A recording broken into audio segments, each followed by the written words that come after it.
Bom, Roberto, primeiro eu gostaria que você começasse nos dizendo como você iniciou sua carreira. Bom, iniciei minha carreira em Porto Alegre, eu fiz faculdade de teatro lá. E era meio assim, a gente entrava para a faculdade de teatro e já começava a trabalhar, porque os professores eram os diretores que trabalhavam em teatro na cidade, os colegas eram os atores, eram as pessoas que tinham grupos e faziam teatro lá. Então, eu entrei para a faculdade de teatro em 84, em 85 eu já estreiei numa peça infantil. Em 86 eu já entrei para um grupo muito legal de Porto Alegre, que era o Grupo Tear, que a diretora era a Maria Helena Lopes, que é uma diretora incrível lá de Porto Alegre.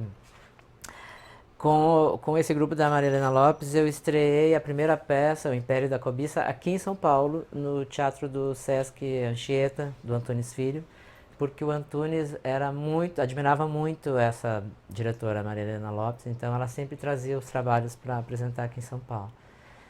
Começou assim, começou com a faculdade de teatro e com esses espetáculos que eu comecei a fazer a partir da faculdade de teatro. Aí eu comecei a desenvolver uma carreira de diretor lá em Porto Alegre. Depois dessa minha estada no Grupo Tear, que durou uns 3 anos, eu comecei a dirigir porque o meu curso na faculdade de teatro era de direção, era habilitação em direção. Aí eu comecei a dirigir vários trabalhos que foram super legais, que foram super premiados. Um deles foi uma comédia, Lisístrata, cuja protagonista era a Ilana Kaplan, que depois fez parte da Terça Insana aqui em São Paulo também. Só que assim, Porto Alegre é uma capital, mas ao mesmo tempo é uma província, né? Então chega uma hora que você não tem mais para onde crescer, não tem mais com quem trabalhar, já trabalhou com todo mundo. E aí, fatalmente, você acaba vindo ou para São Paulo ou para o Rio de Janeiro, ou vira professor lá, entendeu? Ou vai fazer outra coisa, porque não tem muito como crescer profissionalmente depois de um certo estágio, assim.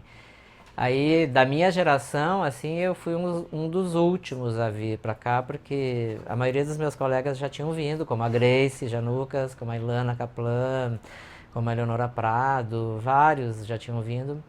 E acho que eu demorei, assim, porque eu tenho um tempo meu e devagar, assim, para tudo na vida. Acontece tudo antes com as pessoas e comigo um pouco depois. Mas acho que como era o meu momento, foi o momento certo, assim, o momento que aconteceu. E aí vim em 96 para cá. Aí chegando aqui, eu nunca quis vir para São Paulo assim para tentar a sorte, para ver o que acontecia. Então eu esperei uma oportunidade que tivesse um trabalho já certo para eu fazer aqui. E uma dessas colegas que já tinha vindo para cá, a Lúcia Serpa, uma outra atriz, ela conseguiu um trabalho para mim no grupo XPTO, que estava montando um espetáculo infantil que ia estrear no SESI, aqui da Paulista. Na ocasião, em 96, o SESI contratava os grupos, os atores, os diretores, contratava mesmo, carteira assinada, salário, benefícios, 13º, férias, plano de saúde, tudo. E aí eu vim para ser ator do XPTO e eu fiquei com eles um bom tempo. Eu fiz acho que uns 5 espetáculos, fiquei uns 5 anos.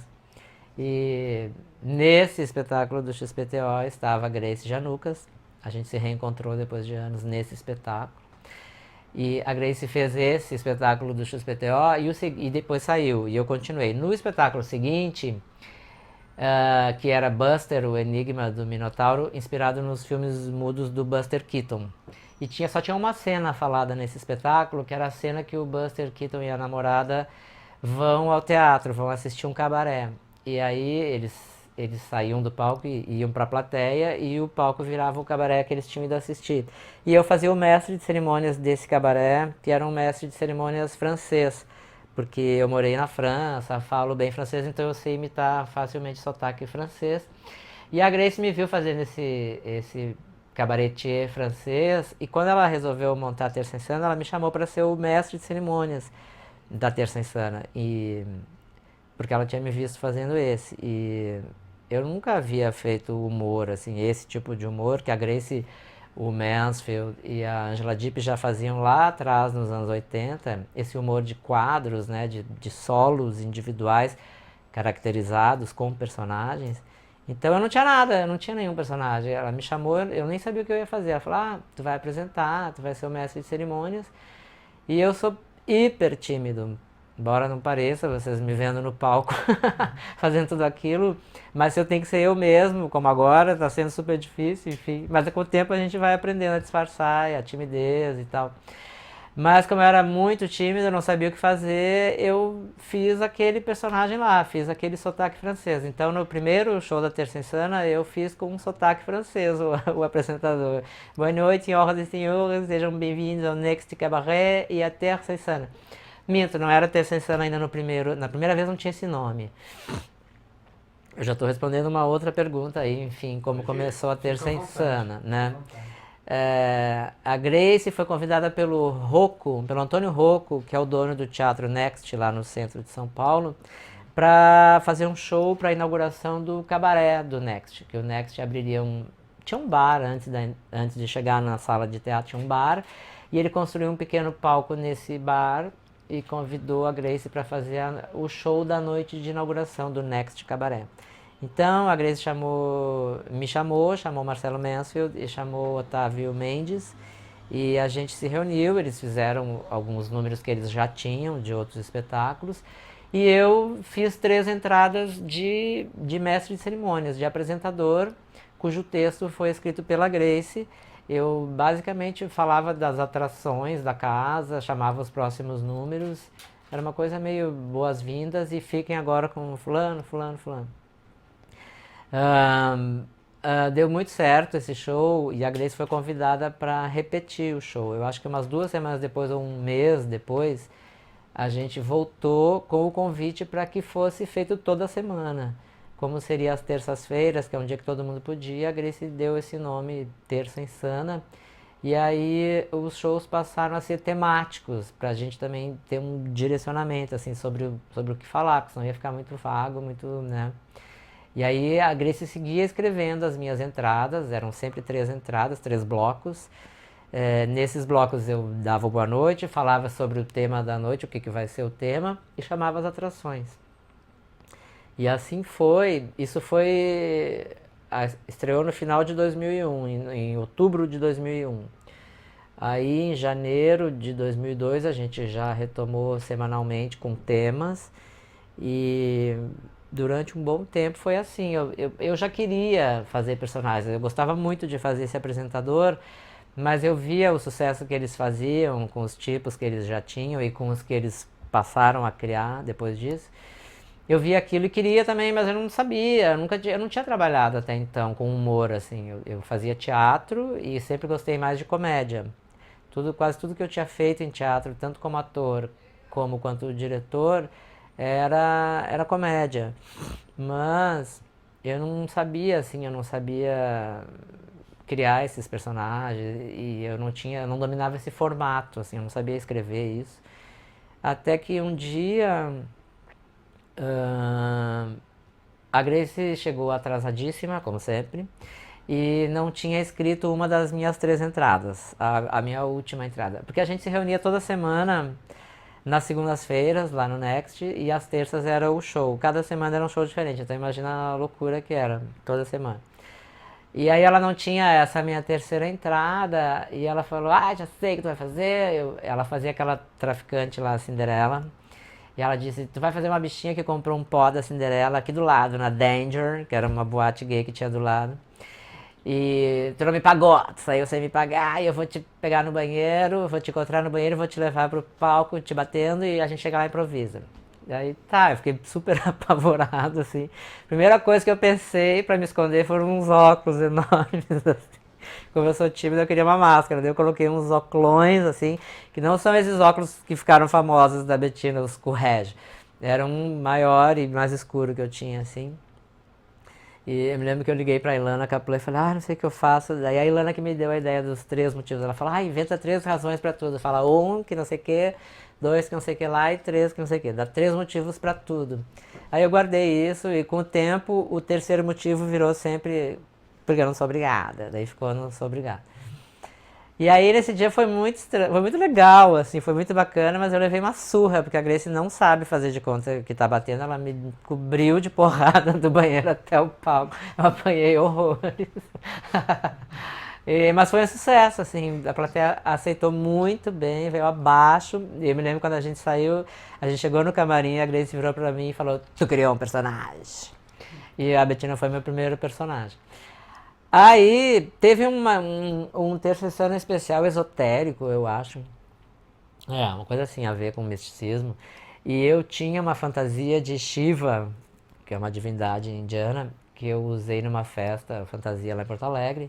Aí eu resolvi fazer o apresentador vestido de Shiva e eu pedi pra Grace pra eu escrever o texto. Daí eu fiz uma Shiva paraguaia que falava com sotaque, assim, imitando o Osvaldo Gabriele, que era meu diretor do XPTO, que é um argentino que mora há 30 anos no Brasil e continua falando assim.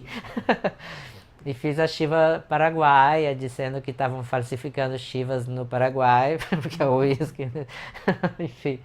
E aí a partir daí eu comecei a escrever e comecei a criar outros tipos, aí veio vindo, assim. Um dos primeiros também que surgiram foi o Frotinha, porque era a época da Casa dos Artistas e o Alexandre Frota ficava o tempo inteiro de sunga e uma touca e uns óculos, e o Zé Simão chamava ele de rinoceronte de sunga na coluna dele. Aí eu fiz, eu imitava ele, e aí, beleza? E, e aí começou, assim, um foi chamando o outro, e que é mesmo que você tinha me perguntado? Já respondeu. Respondeu um monte, né? Então, acho que acaba aqui. Muito obrigado, esse é o Roberto. Aproveitando a deixa, então foi a partir daí que você começou a escrever mesmo. Foi meio que no susto, então. E enfim, quando a gente tá num projeto assim de humor fixo, né? E que tem essa exigência de que se renove a cada semana, então você passa assim a ver a vida com esse filtro assim do humor, né? Então tudo que você vê, você já pensa assim, isso pode ser engraçado, isso pode virar uma cena, pode virar uma piada. Então você passa a filtrar, assim, a ver, olhar a vida com esse foco e aí a coisa vai se formatando, né? A partir do momento que você já tem esse formato, que pra mim assim sempre foi uma página de Word tamanho 14, no máximo uma página e um parágrafo, porque eu sou super sintético, eu odeio assim falar muito sobre alguma coisa, eu gosto de falar pouco e eu acho que no humor também a gente tem que entrar, fazer as pessoas rirem muito e sair, deixando-as com muita vontade de ver mais. A gente não pode cansar, assim, né? A gente não pode ficar porque rir cansa, né? Fisicamente, rir é uma coisa que é muito prazerosa, mas que cansa fisicamente, né? Dói aqui, as bochechas, dói o abdômen, enfim. Então eu acho que a gente tem que, e tchau.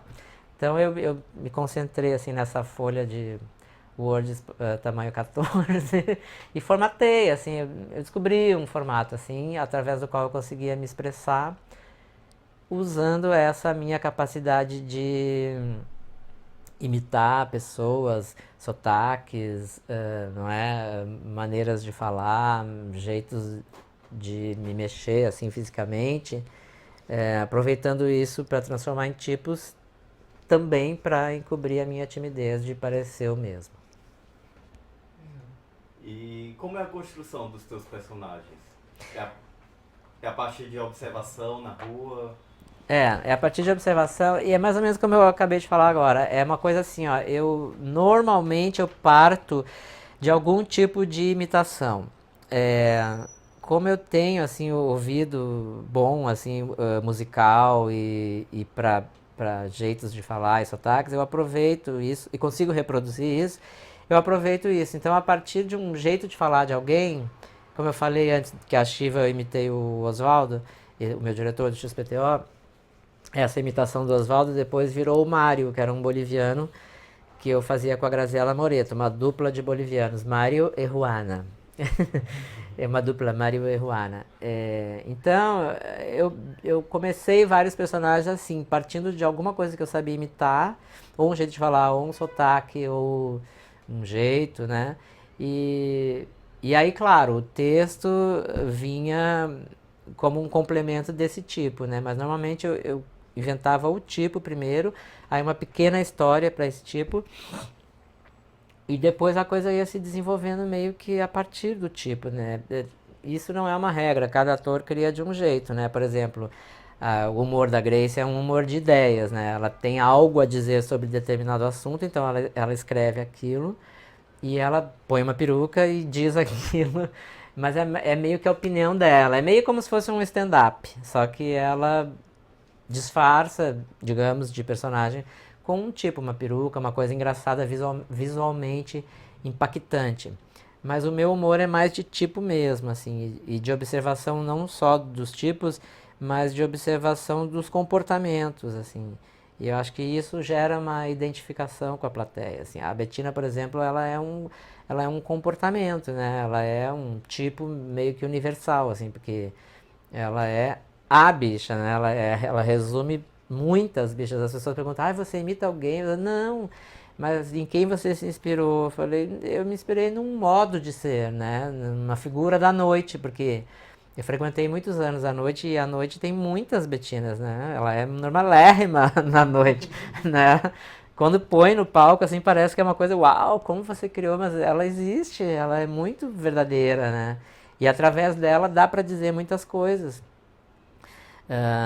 Isso sempre foi um direcionamento da Grace na Terça Insana que eu sempre adotei, assim, e acho que grande parte do sucesso da Terça Insana se deveu a isso.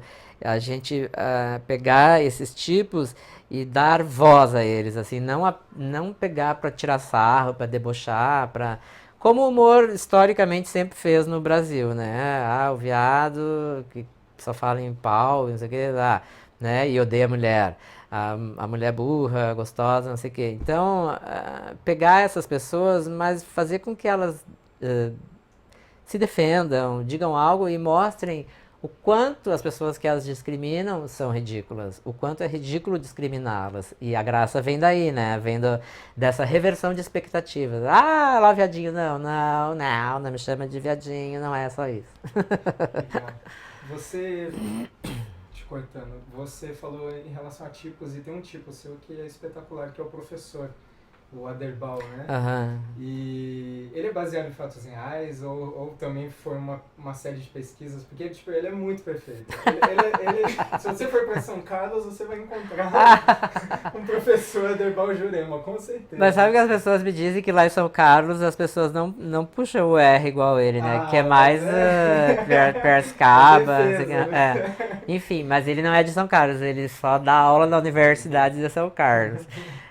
Não, isso aí. Porque assim, quando a gente começa a conviver, né, num grupo e viajar, fazer turnê e se reunir para criar show, a gente convive muito. Então, todo mundo conta muito a história o tempo inteiro, né? E eu me lembro que a Graziella Moreto contava de um professor que ela tinha lá na IAD, na USP, que ele tinha um sotaque super forte, assim, do interior, mas que ele falava de coisas muito cultas, porque ele era um professor. Daí eu comecei a pensar em alguém que falasse assim e só falasse de coisas muito refinadas, tipo camembert, caviar, né?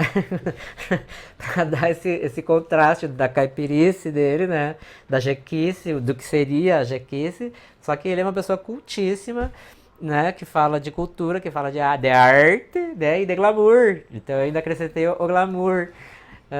E aí também é uma coisa que os personagens têm que ter muito da gente próprio, de quem os cria, para que soem verdadeiros, né? Para que soem, não fique só uma coisa caricata e representada. A gente tem que, de certa forma, vivê-los. Então, como eu fiz faculdade de História, eu não sou formado que nem a Agnes Zuliani, mas eu fiz até o terceiro ano a faculdade de História. Eu sempre me interessei por cultura, literatura, cinema, não é? Então, teatro, dramaturgia. Então, isso são coisas que eu tenho, assim, que é fácil para mim falar sobre essas coisas. Então, eu colocava essas coisas na boca dele com aquele sotaque do interior.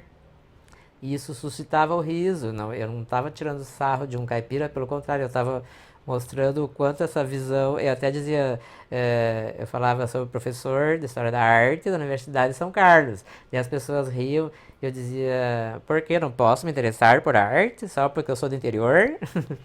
Né? Então, eu sempre gostei de trabalhar com esses contrastes. E eu me lembro que eu via muito isso na TV Pirata, sabe? Acho que eu fui muito influenciado pelo TV Pirata, porque tinha muito esse humor de reversão de expectativas no TV Pirata. Hoje é comunzésimo e todo mundo está fazendo. Inclusive, depois que a Terceira Cena fez, as pessoas começaram a fazer, e agora todos os programas de TV fazem, né? O filho chamando o pai e a mãe para dizer que é hétero, ao invés de dizer que é gay. Então, tudo isso para mim nada é novidade, as pessoas estão achando incrível, uau, que engraçado. Para mim já até perdeu a graça. Que mais? Pô, você falou que muita gente confunde o humor feito com o Terça Insana com o stand-up. Eu queria saber dessa diferença do humor que o Terça Insana faz para um stand-up. Bom, eu não sou a pessoa mais indicada para responder isso. Vocês já conversaram, eu acho, com a Agnes Uliani. A Agnes é especialista nesse gênero stand-up porque ela estudou isso lá nos Estados Unidos. Eu me lembro de quando eu era criança que sempre teve stand-up na televisão. Eu me lembro do Chico Anísio no Fantástico, todo domingo ele ia lá de smoking e contava um monte de histórias de ele mesmo, de Chico, e tinha alguns personagens que ele citava nas histórias, e aí ele fazia só a voz do personagem, né? Ele dizia, fomos eu, o Coalhada e fulano, aí o Coalhada virou pra mim e falou, Chico, você quer que lá, entendeu? Mudava a voz. Então, o Jô sempre fez isso, Jô Soares, né? Quem mais? Que eu me lembro, assim, esses dois muito, o Miele. Então, isso é uma coisa que eu saiba, é um gênero americano, posso estar enganado, mas que há muito tempo já fez assim história aqui no Brasil, tanto que até acho que o Mansfield já fazia isso nos anos 80 com a Grace e a Angela Deep, além do humor de tipos que eles faziam, ele já fazia, eu acho, assim, de ele mesmo, de smoking, de terno, enfim, essa coisa. Então, eu acho que a diferença basicamente é essa, o stand-up, pelo que eu imagino, é um humor de opinião. É uma pessoa que comenta fatos do dia a dia, do cotidiano, da história, do que for, dando a sua opinião e fazendo uma apreciação cômica, né? Uma apreciação crítica daquilo. A diferença é que a Terça Insana procurou trazer, desde o início, um humor de tipos, né? Que é uma coisa que é mais da tradição do teatro de revista brasileiro, da chanchada e dos próprios programas de humor que esses caras que eu citei faziam. Chico Anísio, o Jô, eles também faziam muito esse humor de tipos, que eu acho que é mais genuinamente brasileiro, assim.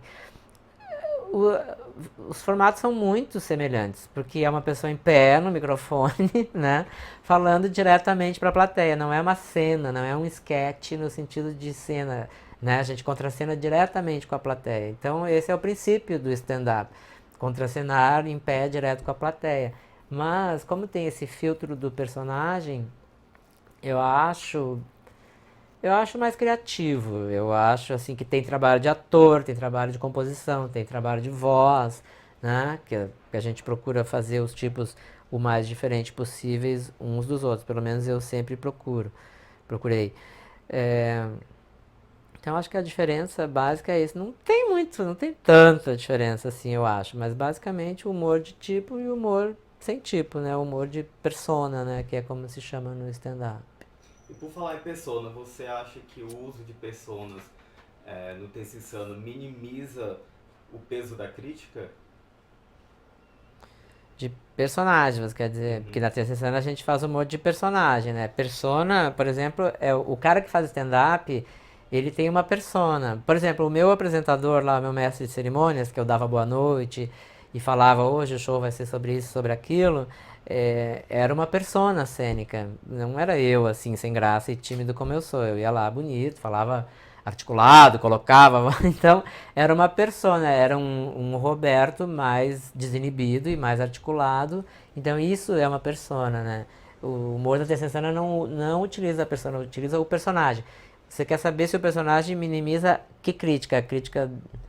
A crítica que eles fazem da sociedade.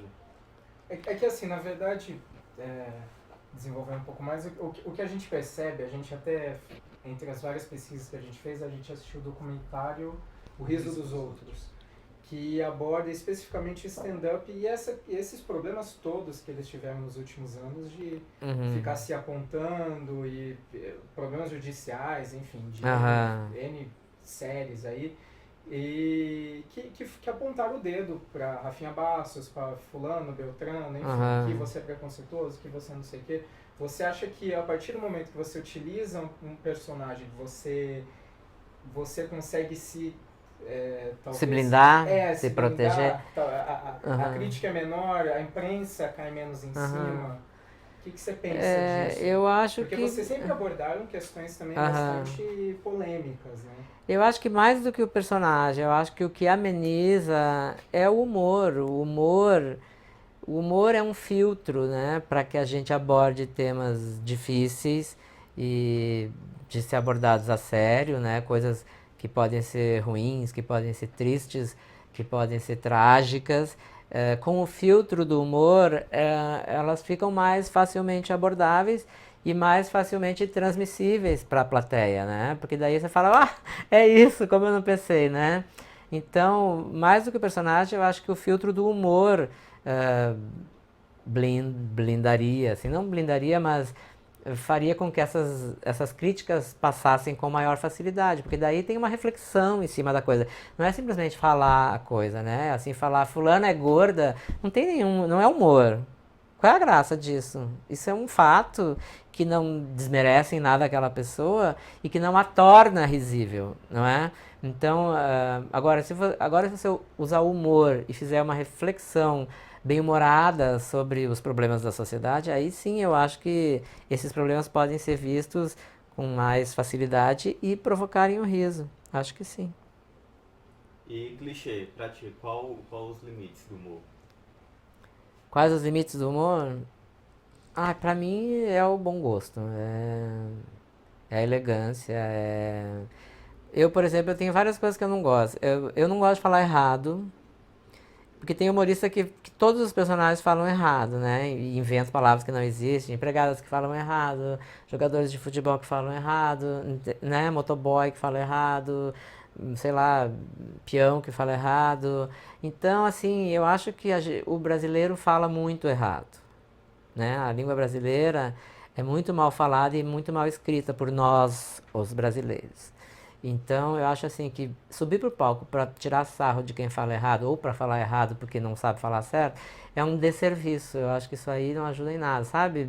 Seu Creyson, eu sempre uso o exemplo do Seu Creyson, do Cacete Planeta. Para que ensinar as pessoas a falarem mais errado do que elas falam? E elas ficam imitando Seu Creyson e falando mais errado do que elas já falam. Sabe? Prefiro mil vezes o professor, né, que vai falar de história da arte, entendeu? Do que isso. Eu acho que a gente não tá aqui para rir de quem fala errado, porque a gente fala muito errado e escreve pior ainda, né? Agora com a internet, com redes sociais, a gente vê assim que a língua portuguesa está sendo cada vez mais assassinada. Então isso eu não faço, eu não falo errado. Palavrão, assim, é muito raro, eu não tenho nada contra. Eu adoro, a Grace fala um monte de palavrão, eu adoro. Se fuder, dei pra caralho. Eu acho isso hilário na boca dela. Da minha não sai, assim, porque eu não sei fazer isso. Então, eu acho que o limite do humor é a elegância, é não atacar o outro, é não apontar o dedo, não chutar cachorro morto, como a Grace gosta de dizer, né? Então, vamos rir de nós mesmos através de uma reflexão. Olha como a gente é idiota, olha como a gente é burro, né? Esse é o limite. Mas tudo pode ser alvo de humor, contanto que tem esse refinamento, né? Porque só falar, fulano é uma puta, fulano é, né? Isso não é engraçado, isso é um xingamento, né? Não é uma piada. E você disse que começou no teatro nos anos 80 ainda, que trabalhou nos anos 80, nos anos 90. E como era fazer teatro, fazer humor nesses anos, nos anos 80, anos 90 e agora?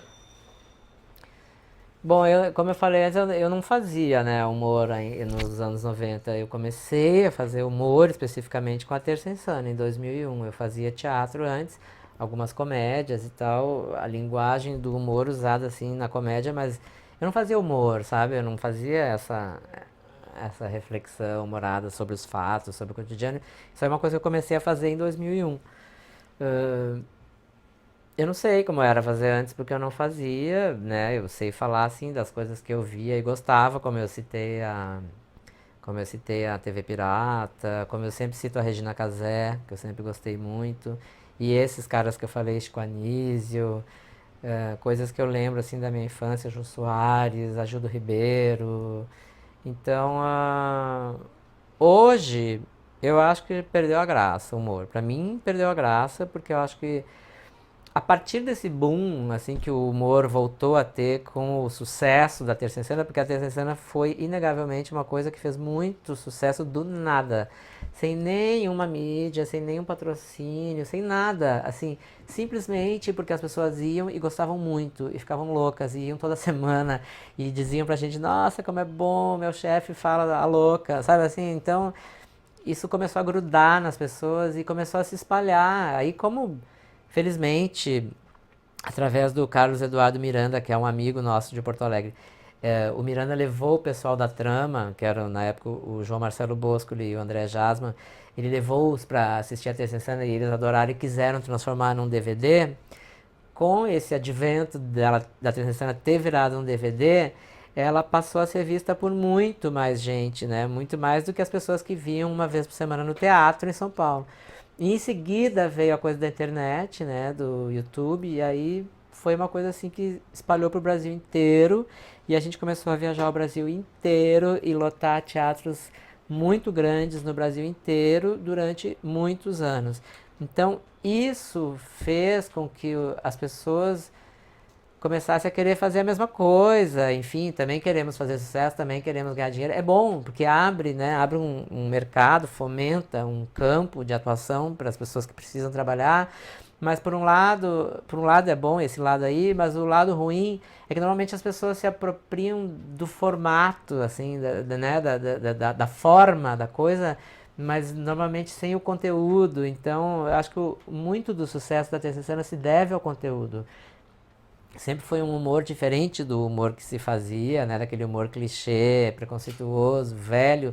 Era um humor que trazia uma proposta de rir de outras coisas, de rir de outros jeitos, né? De outras, a partir de reflexões, de críticas. Então as pessoas começaram a querer fazer, aí tudo foi se banalizando. Então eu sempre digo assim, chegou no camelô, sabe? Tem humor no camelô, né? Onde você vai, tem humor da TV aberta, tem humor na Luciana Gimenez, tem humor na Hickman, tem humor, sabe? Em qualquer canto tem humor, na esquina tem humor. Aí todo mundo quer fazer humor e todo mundo começa a repetir os mesmos tipos, só que sem aquela ideia bacana que tinha. Então, assim, surgem 1000 motoboys, 1000 faxineiras, 1000 bichinhas querendo ser a Betina, 1000, sabe? Então, eu acho que banalizou e perdeu a graça. Sinceramente, assim, perdeu a graça mesmo pra mim. Eu não tenho mais nem vontade de fazer humor, porque eu vou ser mais uma pessoa fazendo o que tá todo mundo fazendo. Então, eu vejo tudo, eu acompanho, assim, tem coisas que eu gosto, obviamente, eu não sou um chato que não gosta de nada. Mas, assim, na TV, principalmente, eu não gosto de quase nada que é explicitamente de humor. Eu gosto de umas coisas mais loucas, assim, tipo Pé na Cova, que quase ninguém gosta, né? E no teatro eu gosto muito do Eduardo Sterblit, que eu acho ele muito legal, muito inteligente, e ele nunca faz o que o público espera que ele faça, e isso eu acho o máximo. As pessoas vão lá esperando ver aquelas bobagens que ele faz no Pânico e ele faz outra coisa, ele faz uma outra história e isso eu acho muito bacana. Até porque ele é muito jovem e acho corajoso o que ele faz no palco. Então é isso, eu acho que hoje tá um saco, perdeu a graça. Então hoje tu acha que os humoristas fazem. As pessoas querem ser humoristas pra aparecer e ganhar dinheiro e não ter mais aquele objetivo de trazer uma crítica? Todo mundo quer ganhar dinheiro e precisa, inclusive, né? A gente precisa viver, precisa pagar as contas, todo mundo quer ganhar dinheiro e... Eu, por exemplo, eu nunca gostei muito de aparecer. Eu sou um ator que contraditoriamente não gosta muito de aparecer. Então, assim, eu já fui muito convidado para fazer várias coisas na televisão que eu sempre falei não. E não é assim que eu não queira fazer televisão, eu quero muito fazer televisão, mas eu quero fazer coisas legais, eu não quero ir para um reality show, que eu já fui convidado. Que medo. Sabe? Eu não ia, eu ia morrer de vergonha. Eu ia morrer de vergonha o tempo inteiro, eu não ia esquecer que estavam me vendo. Sabe? Então, eu não quero fazer essas coisas para dizer que eu tô na TV, fazer qualquer programa. Não quero. Então, todo mundo quer ganhar dinheiro e quer aparecer, quer ficar famoso, mas eu acho que assim, ó, as pessoas, a maioria, eu não posso generalizar, assim, mas tem muita gente que só quer isso, só quer aparecer e ficar famoso. Não importa fazendo o quê, né? E eu acho que isso aí, aparecer, ficar famoso e ter uma recompensa financeira tem que ser o resultado de um trabalho, de uma coisa que acrescente alguma coisa, né? Porque já tem tanta coisa que não leva a nada fazendo sucesso, né? Não só no humor, em tudo, na música. Olha a música, o que é a música hoje, né? A música brasileira, o que foi e o que é hoje. Então, não acho assim que tudo era melhor no passado, mas eu acho que tem muita coisa legal, enfim. Mas eu não tô afim de fazer humor por enquanto. Legal. Só eu queria voltar um pouquinho na Betina, porque assim, realmente foi um divisor de águas até por conta da própria comunidade gay, porque, e principalmente pela questão do se apontar o hétero, né? Aham. Heterozinho. Aham. Isso realmente assim, é genial. Assim, eu acho que é um dos personagens que tem mais a acrescentar, até por conta do nosso meio. Eu queria que você falasse pra gente, assim, como que surgiu isso? De repente virar esse jogo? Porque isso é muito bacana. E pegou super bem no personagem. Eu acho que é por tudo isso que eu falei, é uma resposta, assim, a muitos anos, né, de deboche e de caricatura em cima do gay. Então, é uma maneira de dar voz, assim, e de reverter essa expectativa que se tem de uma pessoa caricata. Porque existem pessoas muito caricatas, muito afetadas, e porque elas não podem ser caricatas e afetadas, porque elas não podem andar na Paulista com uma blusinha de paetê, né? Eu não me arrisco, mas tem, né? Hoje em dia até pode, né? 10 anos atrás, não sei. Já tem bofe usando paetê, né? E pink, né? Já tem os bofes usando pink, enfim.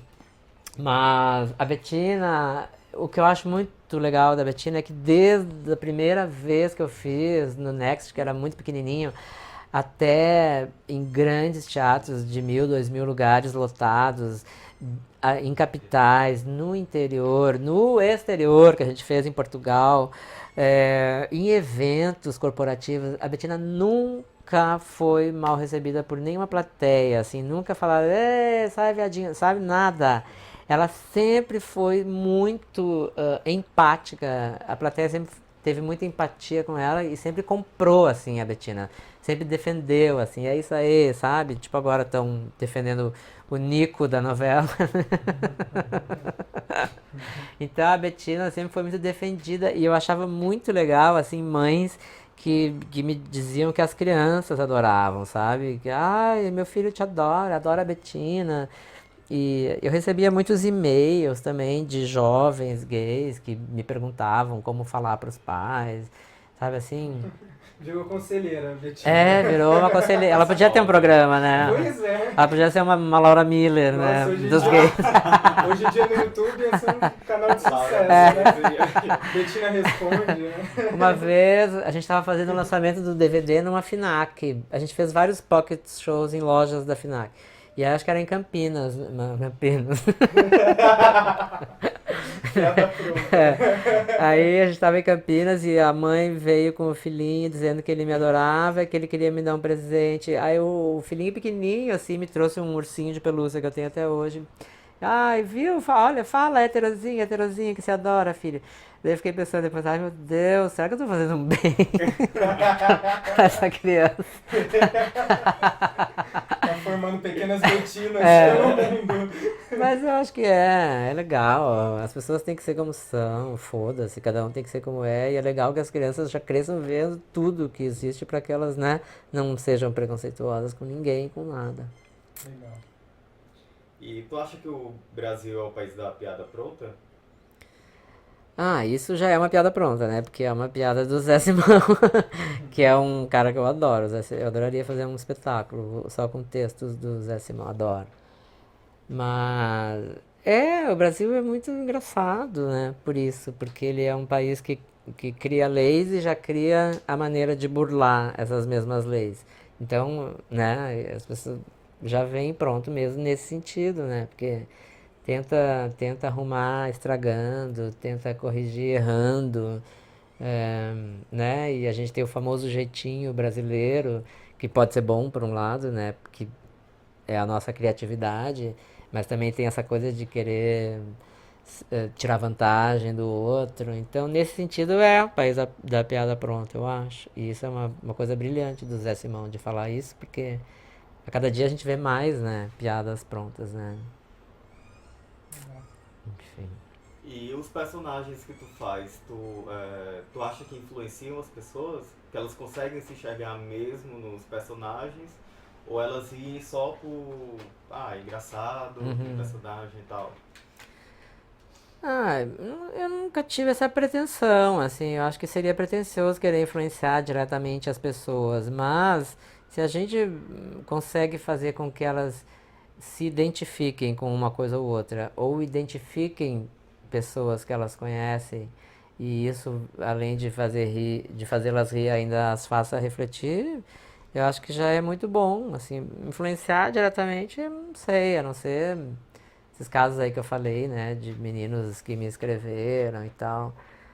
Mas acho que de alguma forma influencia, né? Porque as pessoas nos procuravam no Brasil inteiro dizendo que elas se reuniam em casa para assistir o DVD, faziam sessões de DVD da Terça Insana, ficavam bebendo e rindo, e aí falavam tudo que a gente falava. Sabiam os textos, decora, a gente viajava, às vezes ia para Manaus, sei lá, para muito longe. Chegava lá, as pessoas sabiam, e o que dá mais raiva é a pessoa falar a piada junto com a gente. Ou então falar antes, falar na pausa. Você olha que é matar. Mas enfim, influencia nesse sentido. As pessoas falavam, nossa, até no meu trabalho, meu pai e minha mãe ficam falando os bordões de vocês e tal.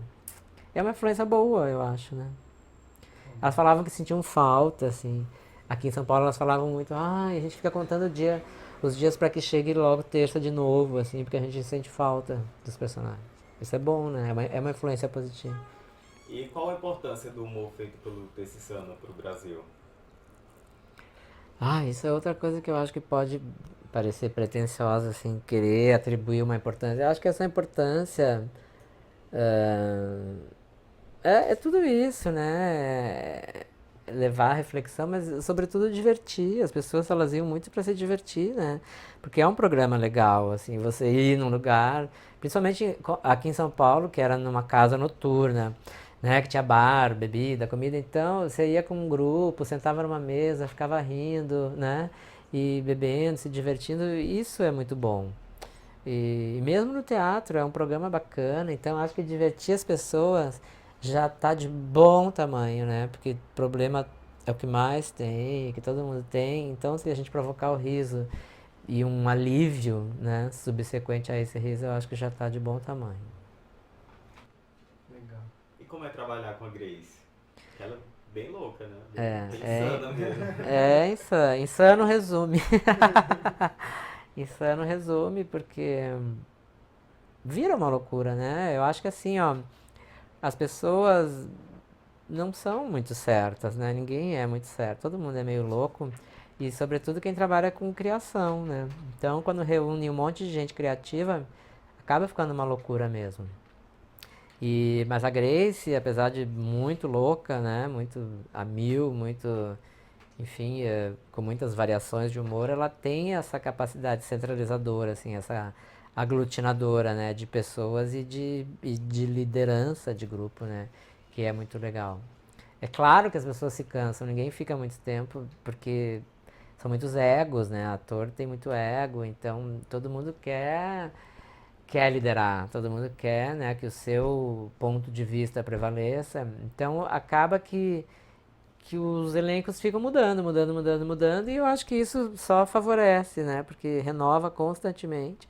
né? É diferente você assistir um espetáculo que está há anos em cartaz com o mesmo elenco, fazendo a mesma coisa, e você assistir uma coisa que está sempre se renovando, né? Sempre vai ter algum frescor, mesmo que quadros se repitam, que personagens se repitam, que piadas se repitam, sempre vai ter algum tipo de frescor pela própria entrada e saída de gente o tempo inteiro. E a TCC não é muito também um show de piadas, né? É um show de personagens que falam sobre assuntos. E aí acaba ficando, virando uma piada, mas não é assim, ninguém vai lá contar a piada, né? Porque contar a piada eu acho que é uma coisa muito sem graça, né? Ninguém mais aguenta. E quais as vantagens e as desvantagens do TC Sana? Os pontos positivos e Aham. negativos. Ah, eu vejo muito mais vantagens, muito mais positivo sempre em tudo. Eu meio que. As coisas que são negativas eu não dou muito valor, assim. Eu deixo pra trás, esqueço. Que tem, sempre tem, né? Quando você convive, assim, muito com pessoas, vira uma espécie de família, né? E família é aquela coisa, a gente se ama e se odeia, né? Então tem briga, tem coisas negativas, mas elas passam a ter um valor, assim, muito pequeno, quase nenhum, diante da enormidade de coisas positivas que teve, sabe? A gente fez coisas muito legais, os 2 DVDs foram muito legais. Trabalhar com o Rodrigo Carelli, que foi o diretor do segundo DVD, foi muito legal. Não só no DVD, mas a gente fez uma série para o portal UOL que chamava Confissões Insanas. E uma vez por mês entrava um quadro novo da gente na UOL. Isso aí também foi feito com o Rodrigo Carelli, foi muito legal de fazer. A gente conheceu muita gente, conheceu muito o Brasil, conheceu muito o interior. A gente atuou em teatros lindos. Eu sempre tive esse sonho assim de percorrer o Brasil com um espetáculo de sucesso e eu já posso dizer que eu vivi isso e de uma maneira assim muito maior do que normalmente um espetáculo de teatro acontece com um espetáculo de teatro, porque a gente tinha a nossa empresária era a Daisy Simões, que é a empresária dos Titãs. Ela trabalhava só com os Titãs e com a gente. Então a gente viajava num esquema de turnê de banda. Então a gente viajava muito, muito. E nós éramos recebidos como uma banda, assim, sabe? Gente esperando na saída, gente louca, gente querendo tirar foto, gente querendo ir pro quarto do hotel com a gente, sabe? Tudo, assim, eu vivi, assim, uma fase de popstar, que eu tinha consciência que era um momento e que eu tinha que aproveitar aquilo, porque eu não sabia até quando ia durar, e nem sei se eu vou ter isso de novo um dia, né? Mas, então teve muita coisa positiva, muita, muita, muita, muita. Eu cresci como, não só como profissional, mas como ser humano, porque a convivência e as experiências todas faz a gente crescer. Enfim, muito mais positivos do que negativos. Legal. E a gente sabe que o Brasil fala assim, não valoriza muito o teatro ainda. Qual a receita para um projeto ter 13 anos na estrada? Ter tanto tempo, ter demorado tanto tempo. Então, eu acho que não tem receita, porque senão todos durariam, né? Todos ficariam. Mas eu aponto, assim, principalmente o sucesso da Terça Insana como a identificação da plateia, porque foi um sucesso espontâneo, né? As pessoas iam e falavam que era legal e as pessoas voltavam porque as outras tinham ido, então foi boca a boca. Foi um sucesso espontâneo, foi uma mídia espontânea, né? Então, eu acho que as pessoas estavam procurando uma coisa diferente, estavam precisando de uma coisa nova e que fosse ao mesmo tempo muito divertida, muito engraçada, e elas encontraram na Terça Insana isso que elas não estavam achando em outros espetáculos. Na sequência, muitos outros conseguiram tanto sucesso ou mais, né? Hoje tem vários espetáculos de humor que tem até mais sucesso, mas acho que receita não existe, porque senão já estava todo mundo rico. No teatro, né? Imagina. É, Legal. E por que as pessoas riem delas mesmas? porque a gente é muito engraçado, né? Porque a gente é muito idiota, muito ridículo, muito besta. A gente complica tudo que é fácil. E daí quando a gente vê alguém fazendo isso, a gente fala, putz, olha como eu sou pateta, né? Aí a gente ri da gente mesmo. Então você ri de você mesmo também. Eu ri, tô aqui rindo. E a gente também. Legal. Ótimo. Fechou? Quem quer fazer alguma pergunta? Não, acho que tá ótimo. Redondíssimo. A Muito gente, obrigado. a gente volta em seguida, não sai daí. Aplausos. Obrigado, gente. Valeu. Obrigado a Muito, você. muito bom. Ótimo.